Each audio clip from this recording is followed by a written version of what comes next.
श्रियकान्ताय कल्याणनिधये निधयेतिनाम् श्रीवेङ्कटनिवासाय श्रीनिवासाय मङ्गलम्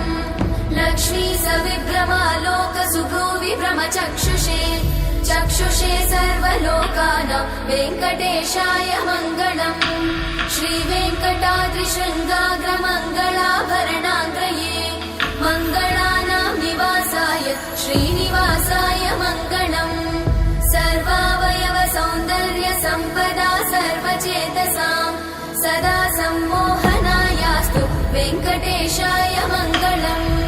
नित्याय निरवध्याय सत्यानन्दचिदात्मने